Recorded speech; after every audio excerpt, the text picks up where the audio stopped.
the people I'm talking to can afford to pay 25K. I don't want to be talking to people who can afford to pay 25K. Before even we jump on the call, I already shown them my rate card. So they have an idea of my pricing. They have an idea of how much I charge.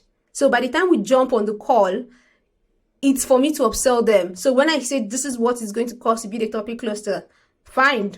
This is what it's going to cost to execute it. They're not blinking because they have the budget for that. So that's the difference between working with small businesses who balk when they hear high prices and working with brands that can afford to pay that much for your service. This episode is brought to you by Freemius. If you're stuck growing your WordPress product business, it's time to level up to Freemius. Freemius is a complete platform for WordPress product owners to sell, grow, and build a completely sustainable software business.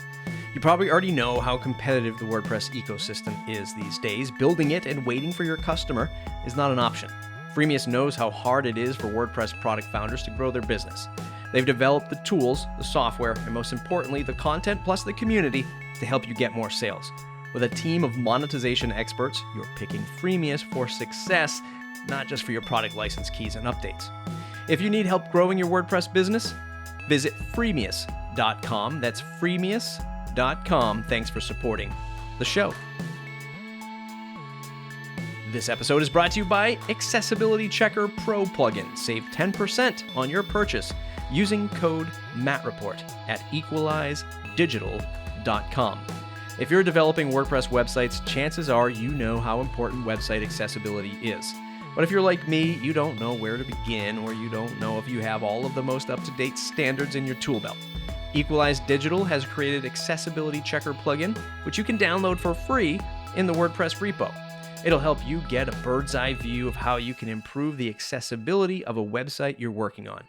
Upgrade to Accessibility Checker Pro for WooCommerce support, custom post types, centralized logging, and more. Download Accessibility Checker for free or visit equalizedigital.com for more information on the Pro version and use the code MATTREPORT to save 10% off Accessibility Checker Pro at equalizedigital.com. There's an entire industry built on selling you the holy grail of raising your rates. Courses, memberships, ebooks, videos, all assuring that the $10,000 project is just a click away. Why wouldn't you believe them? They're on the gram throwing $100 bills off of boats and speeding away in Lambos. To be fair, I haven't seen a Lambo video in some time, but the ones that get me the most these days are the ones that are holding up an iPhone in selfie mode with AirPods and a cleverly placed whiteboard in the background.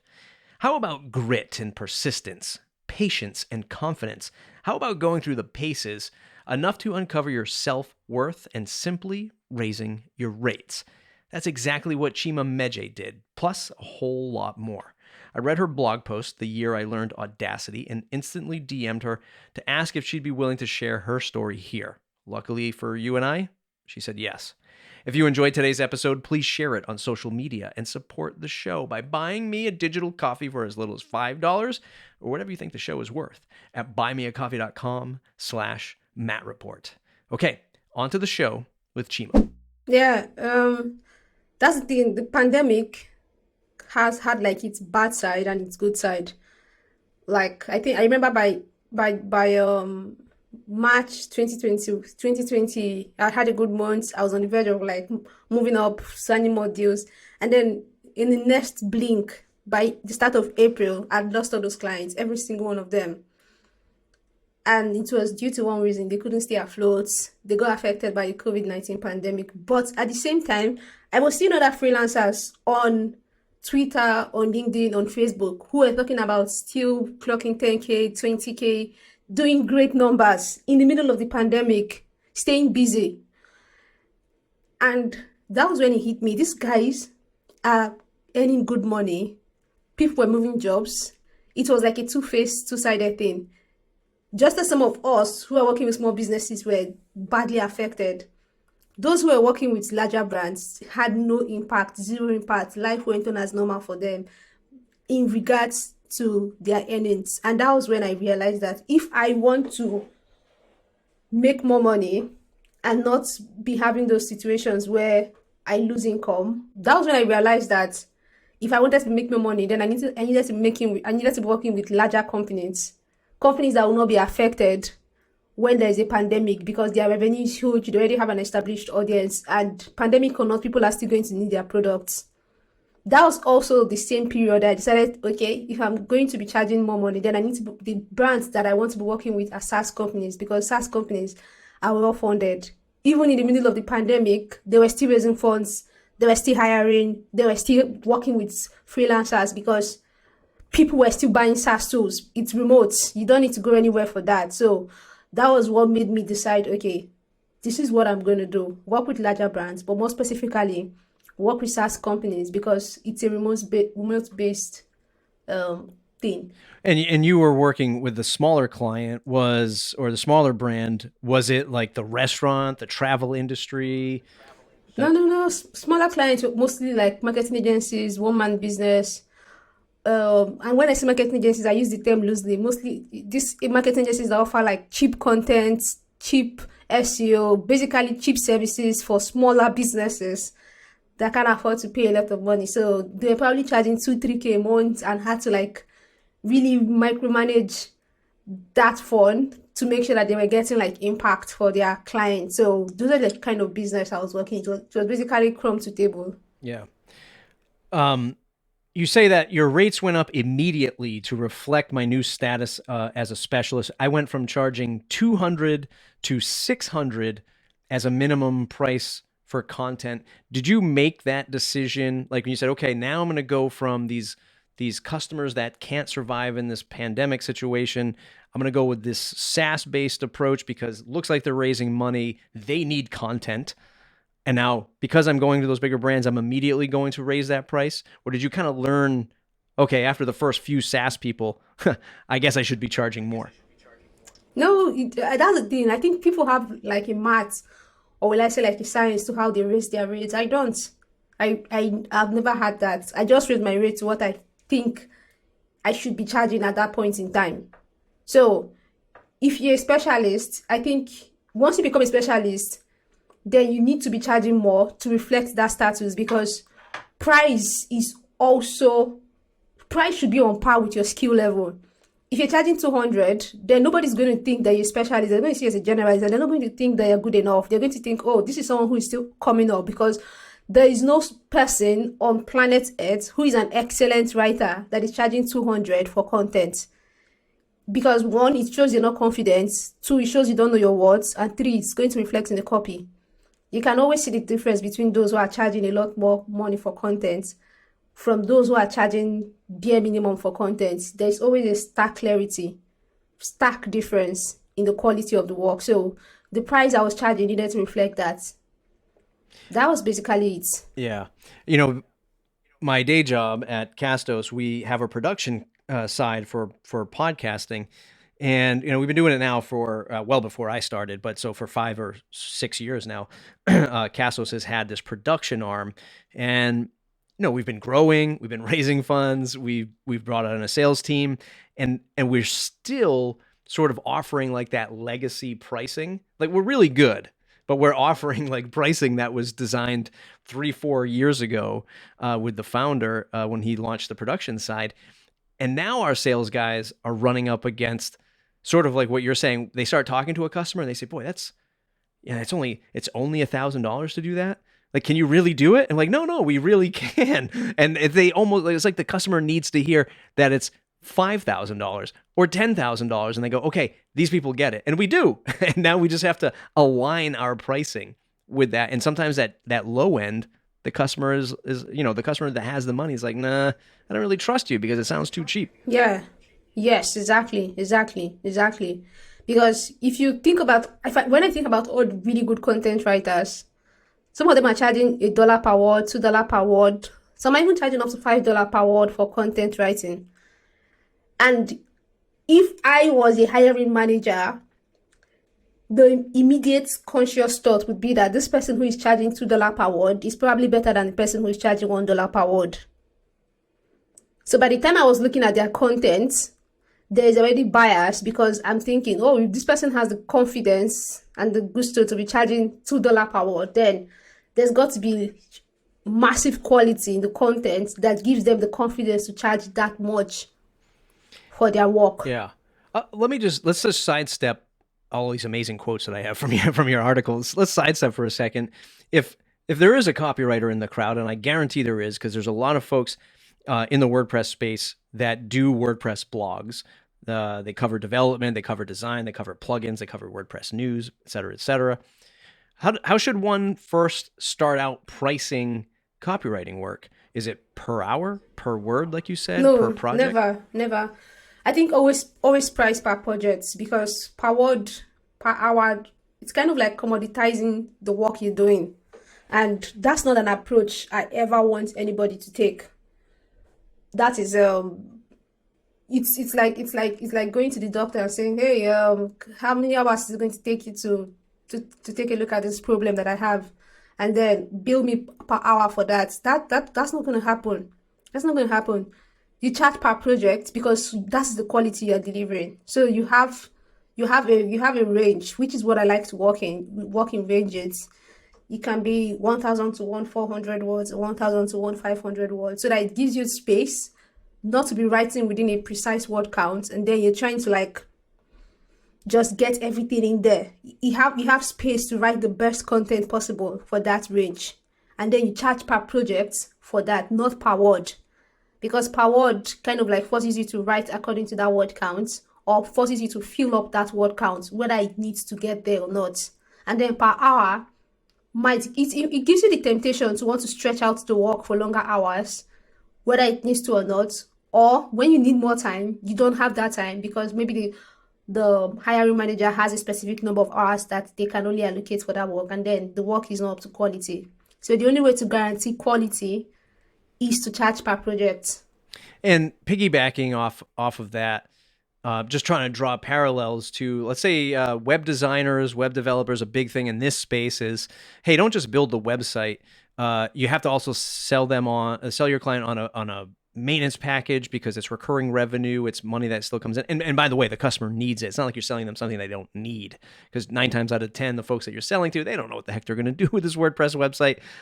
And so you'll be there to support them, etc. Same thing in podcasting.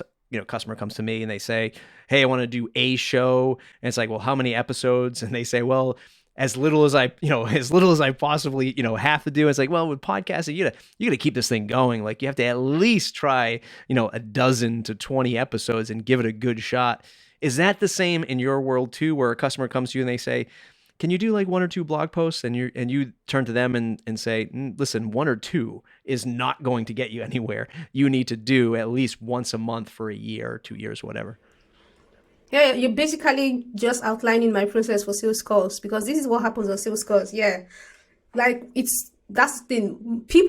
This usually happens when someone maybe has a limited budget, or they are not sure what they should be budgeting for that service. So they assume, oh, I'm going to do the bare minimum, which is maybe 1 or 2 blog posts a month, just to keep the Google gods happy. And then I'm telling them, you can't rank for that keyword you're going after with 1 or 2 pieces of content. You need to build out a cluster, so that there's kind of like the relationship showing between each of those content pieces. So I'm selling them on the cluster package, which is like the content strategy for that keyword. I build that out, they pay for it. And then I'm also selling them on getting me to write the content pieces in the cluster.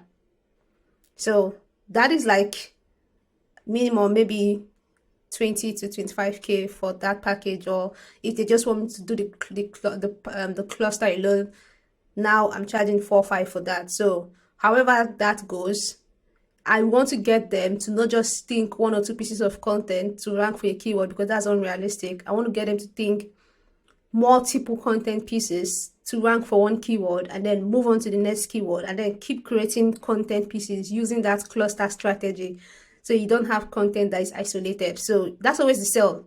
Get them on bigger packages and get them thinking holistically, right, instead of thinking small-mindedly. Right. And there's nothing wrong with that. That's the best approach, Yes. And sometimes, yes. And this transcends across, again, as I just framed it, it transcends across this content marketing and content creation. It transcends against your design and your development. Like, offer the best solution for your customer first, even if it's the highest price and you're nervous about it. This is a fantastic way to, and I'm leading into this quote that I love that you said, 90% of freelancing is standing up for yourself. The other 10% is spent on doing the work. As a Nigerian woman who grew up with survival first mindset, learning to say no was pivotal to changing my mindset. You go on to talk about how pricing was the hardest. I think we just chatted about that. But that confidence factor, as like maybe you said 90% of freelancing is standing up for yourself. That is tremendous in freelancing and in sales, which I've grown up in. Sales is about confidence, not being an asshole, not being a jerk about it, right? But it's just like, I am confident in the solution that I have for you, Mrs. Customer. This is the best solution. It's $25,000. And then they go, oh my God, I don't want to pay that much money. And then you see, that's the difference. Right. That's the difference, Matt. The people I'm talking to can afford to pay 25K. I don't want to be talking to people who can afford to pay 25K. Before even we jump on the call, I already shown them my rate card. So they have an idea of my pricing. They have an idea of how much I charge. So by the time we jump on the call, it's for me to upsell them. So when I say this is what it's going to cost to build a topic cluster, fine. This is what it's going to cost to execute it. They're not blinking because they have the budget for that. So that's the difference between working with small businesses who balk when they hear high prices and working with brands that can afford to pay that much for your service. Right. And they're better customers in the end. Yeah, yes, I mean, they just respect everything that you have going on. Definitely, always. The customers who are the shittiest are the ones who pay the least. Yeah, that's but it's honestly, it's like where we all start because, again, going back to 90% of freelancing is standing up for yourself or having the confidence in it. You come from a place where, you're starting out, you're afraid to charge for money.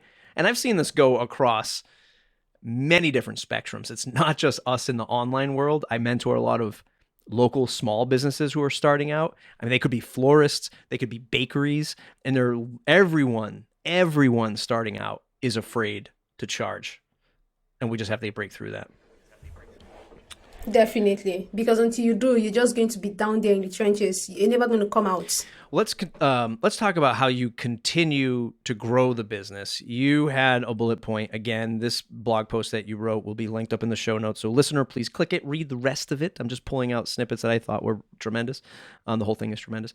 But you say, here's the thing. You can't go into, and this is about building referrals. And I want to take a moment to talk about building referrals. You say, but here's the thing. You can't go into relationship building with the mindset of this person could generate leads for me tomorrow. It took a while, but I soon learned that being authentic is the best thing I could do for myself and my brand. Referrals. A lot of us forget to ask our existing customers, hey, know somebody else that might be interested in my services? How do you go about approaching referrals for you? Yeah, I don't even get I don't think, for me, it's always uncomfortable asking my clients for referrals or even asking people for referrals. So I always like when it's organic, when it's people sending those referrals my way, because I think those are the best kind. And then the first thing to building that kind of referral network is to build authority. And you can build authority on social media because that's where people spend a lot of time. Twitter, LinkedIn, and Facebook for me, because that's where most of my audience hang out. So by sharing content, I build in public. So when I'm working on something, a project, I'm always sharing the process. I'm always sharing what I've done. I'm always sharing the results, so people can see step by step. This is how Chima started this project. This is how Chima achieved these results, and this is what it led to for the clients. So doing that is building authority. And when people can see those results clearly, it's easier for them to see you as an authority. It's easier for them to see that you deliver results for clients, which means it's going to be easier for them to refer clients your way. So the people that I'm building those relationships with are my peers, other copywriters, content writers, people in SEO, because they tend to have work that is not useful for them. Like conversion copywriters, they don't write SEO content. Maybe direct response copywriters, people who do tech SEO, they can send us work my way. And then in return, when I have leads that are not a good fit, I can also send it to them. Same thing with SaaS, people who work in SaaS companies in-house. Sometimes people reach out to them and say, hey, do you freelance? I like what you're doing. And they say, no, I don't freelance, but I know someone who does and she's really good. And then they can send them my way. So you have to be very strategic with the people you connect with on social media. For me, I'm always trying to connect with content managers, SEO marketers, other freelancers, other copywriters. So it depends on what you do. If you're a developer, you'll be building relationship with other developers who will be hiring you. That's the mindset you need to be thinking. And then you need to be connecting with them and building content that they find valuable. The information you're sharing should be so valuable that they can go and implement it on their own. So that if they can implement it on their own and they can say, oh, look at the stuff she's giving out or he's giving out for free. Look at how useful it is. Then imagine what they would do for me if I hired them. So that's how I built my referral network, building authority. And then sometimes after a while of engaging with people on social media, I would go into their inbox and I would just chat with them, say hi. It's just to get that personal connection going, because people become loyal to you in a way once they know you personally. And then they're more likely to send leads your way. You will notice I was doing this chatty thing where I used to jump on calls with people that I really admired, just speak with them for like 30 minutes, get to know them personally. It wasn't about business, just trying to get to know people during the pandemic. But in a way, it kind of cemented my person in their mind, so that when they heard someone was looking for an SEO content writer, a content strategist, I was the first person they were thinking of because they know me personally. So it's that personal connection that leads to referrals. Yeah. Is any of your work like, I mean, I don't I don't want to say this and cheapen the work that you do, but I imagine, like, if you wrote a blog post for a client, is it you as the author, and do people No, mostly it's always ghost written. It's always ghost written. Yeah. There are very few of my stuff that are under my name. Maybe the stuff I did for SEM Rush, but most of everything else is ghost written, because we're trying to build authority for the SaaS founders, make them seem like people who are knowledgeable about their industry. So it's always best to publish in the name of the SaaS founder or in the name of someone who works at the company. Got it. That makes sense. Then that'd be awesome if you could if you could also like put your name on it too, and you'd get like you'd get paid for it and you're advertising for it. That's kind of cool. I want to talk about recurring revenue as somebody who is creating content for folks. Pulling another quote here, you created a course. It said, I started small, selling at 300 to 500, and then within a few months, I raised the price on 1,000 to 1,500 for this course. I mean, this could be a whole topic to itself. How did you come up with the idea of creating the course? What is the course, and how is that going now? I was invited to speak at I think SEO Summit last year, beginning of last year, and then I was creating the slides, and I just realized that I was giving too much away for free, way too much. Like, the information was just too good, way too valuable to be given for free. And so I put it out on Facebook that, oh, I've got this presentation I'm doing, but I feel like I'm giving too much away for free. What do I do with it? And people advised me to put some of it in the course and then put the rest in the summit as a way to build momentum, get some feedback, and use that as testimonial. So that's what I did. I presented the first 20 minutes of the presentation for the SEO Summit, and then the rest of it, I built them out into modules for my course. And then I got feedback from people who watched the presentation, and I used that as the initial testimonials for the course. That's awesome. That's awesome. And how do you balance? So a lot of folks in our audience here, they're WordPress product makers. So they're selling a theme, they're selling a plugin, and there's always this, and they're 1 or 2 person shop or just a solo person. And there's always this balance between how much time do I spend making the product and marketing it. I imagine your world, marketing is a little bit easier for the developers out there, but how do you balance that time? How do you improve the course, market the course at the same time? Honestly, I don't really spend a lot of time marketing it. I'm very lazy. It's kind of like, do it, create it, leave it there. If people buy it, cool. And then every couple of months, as I learn something new, working on a project, I track the results. And if I see that, yes, it's leading to some really, really great results, I add that as an update to the course. So over the course between last year and now, I think I've added about 4 updates to the course in total. because that's the thing with SEO and content. There's always something new coming up. There's always something new to learn. With every project I'm doing, there's always something new. So I'm always learning stuff that can be helpful to those who have bought the course so that they can be getting continuous value out of it. Before we started recording, you mentioned, as I ask all of my guests, hey, is there a major call to action, something that you want to share? Of course, zenithcopy.com. But you said that you're doing some work at freelancecoalition.org. That's freelancecoalition.org. I imagine they take any kind of freelancer, or does it have to be? Yeah, it has to be BIPOC. What we do is that there are a lot of people living in developing countries who are freelancers, who are working in-house, but they are undercharging for their services because they've been told by people, white people specifically, that they're not good enough. If you live in a developing country, you shouldn't be charging $100 or $200 for your work. They've just been put down to the extent that they think that peanuts is all they deserve. So they're scrapping the table for the bare minimum. They're working weekends. They're basically just overworked. And it all boils down to two things: lack of confidence and lack of skills that would empower them to charge for their work. So that's what we're trying to do. We're trying to close the skill gap by providing free courses. We partner with a ton of people who have courses. People who have courses come in and donate scholarship or support to their courses for members in the coalition. And then we also provide mentorship. We do mentorship cohorts where we pair people with mentors in the industry who can help them upskill, close skill gap, and then just help them build up their confidence so that they can start charging their worth. Because sometimes someone is already up there in terms of skill level, but they just need someone to tell them, this thing you're doing is good enough. You should be charging more for this. This is how much I charge. If I'm charging this much, you can't be charging this much. They just need someone to just give them that push. And that is what we do with the coalition. Close skill gap in terms of training and provide mentorship, and everything is free for our members. You just have to be BIPOC to join. How does the curriculum go down? Like, somebody applies, they say, yeah, I want to be a better web designer, or help me with this web design thing.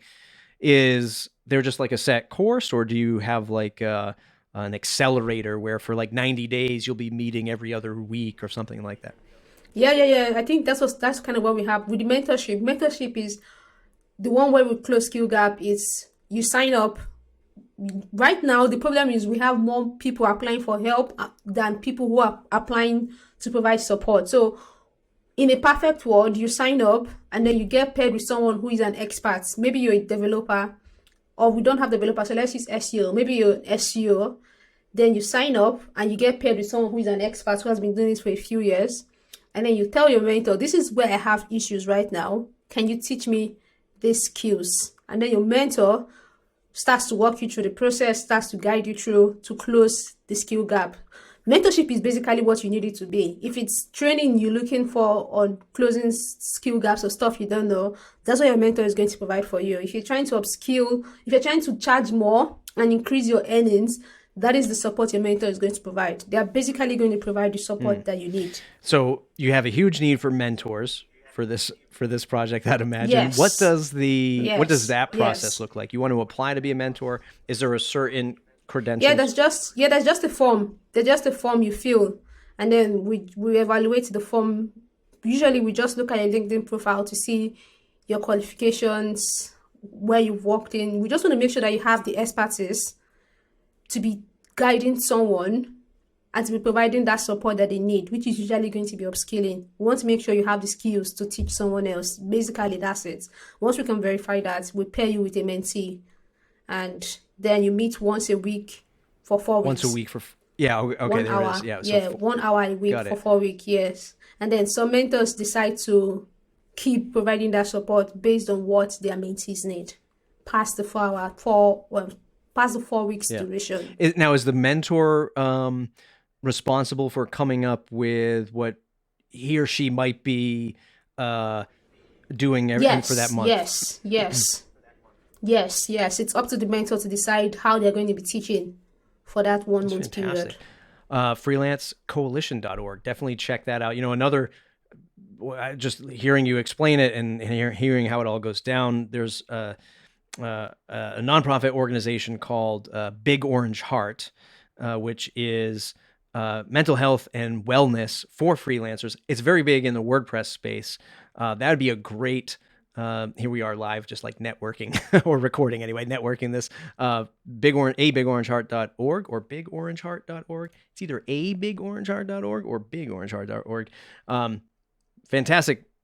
Another foundation that I would say you would link up with, because there's a lot of folks on that side who would both become a mentor, Yeah, I found or them. even the mentors in A Big Orange Heart. I could see them saying, oh, I need help with copywriting or design stuff. Let me go apply over here. There's definitely a nice cross-pollination there. So I would definitely recommend them, and I could always introduce you if you need it. Yeah, for sure. For sure. Any other ways? We got a little sidetracked, but I meant to ask, are there any other ways to improve one's recurring revenue? You do courses. Do you do anything else that would help with the recurring revenue side of things, or anything that you would give advice to?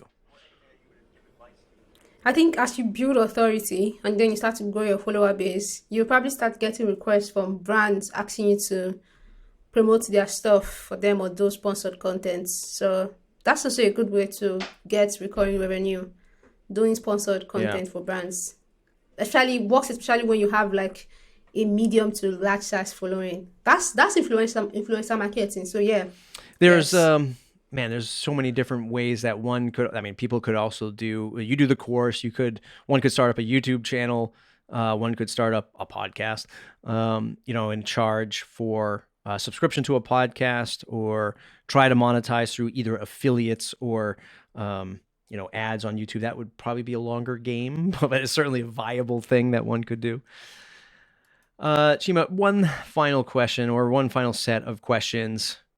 Do you love or hate WordPress? Over your years of using WordPress, is it your favorite? Oh, no, definitely.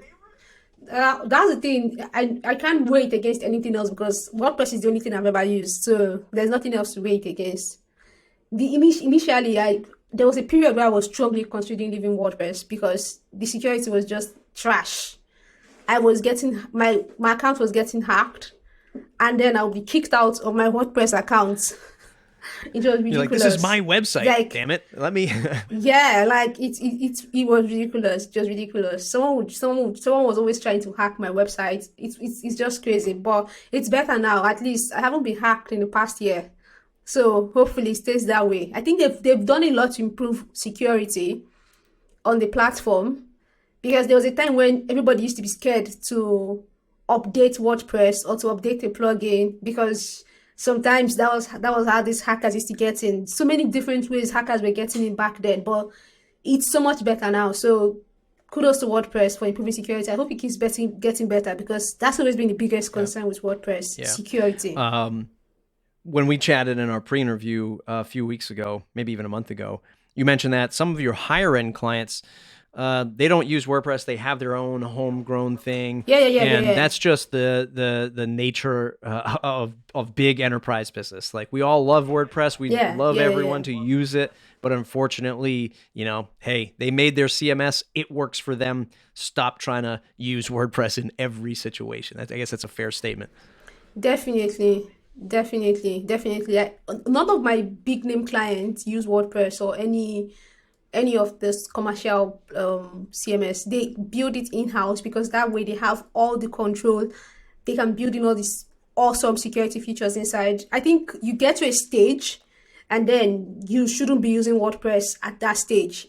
As an big enterprise company, you should definitely be considering building your own solution in-house. Most definitely. And aside from the technology, what I'm interested for you to illustrate, if you've seen this yourself, but I'd imagine it's like publication workflow. We want to make sure before this blog post goes live that 17 people have seen it and signed off on it. Is that do you see that? Is that a big thing in the bigger spaces? Like, it has to work through a chain of approval? No. Hopefully, I see stories on LinkedIn where someone has even said that there was a flow of 40 people that had to approve the content. I had a client like that last year, actually. It was crazy. It was a big enterprise SaaS client, and I shit you not, there were 32 people editing the content. 32 people on a Google Doc. By the time they were done, the content had changed so much. Barely none of the original stuff I wrote was in there. And that was the last time I worked with a client like that. Right now, I love the kind of clients I work with. I insist on one contact person. One, not two, not three, one contact person. And then I work with the person, finish the work, hand it off to them. Whatever they choose to do with it from that point on, it's up to them. But I'm only working with one person. Kind of makes it easier to manage, or else it just becomes insanity. And again, you start building up the confidence, the portfolio, your pitch is getting better, you're real precise with what you offer, and those types of conversations are much easier versus like somebody who doesn't have that confidence yet. They jump into it and they're like, okay, I'll talk to those 42 people, right? I mean, and that's the worst thing you can do for yourself. Definitely. The moment you start getting better, you can start insisting and you can start sticking to it. For example, like I had a client that wanted to add me to their company Slack. Your company Slack the company has like thousands of employees. Why do you want to add me to the Slack? And then I'll be on a Slack channel with the content marketing team and the SEO team. That's too many people to be talking to. That would mean that I'll be receiving feedback from everybody. I said no. And then she was trying to explain why it's important. And I stuck to it and I said no. I'm only going to report to you. And in the event that you go on leave, then you pick one person to replace you. And then when you come back on leave, you take control again. But I would never, ever put myself in a situation where I'm reporting to multiple people on a project. Never. I love it. I too want to be able to say no more often. Maybe if I ever go back to running my own agency, I'll do that again, but probably not. I'm never going back to an agency. Jesus, Matt, what are you thinking?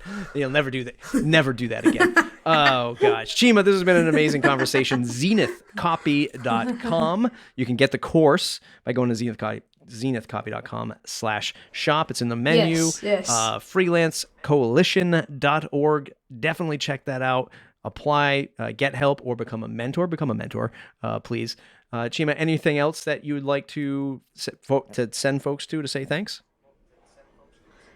No, that's it. You've cleared everything. Fantastic. Thank you so much, Matt. Everyone else, mattreport.com/subscribe to join the mailing list, and we'll see you in the next episode.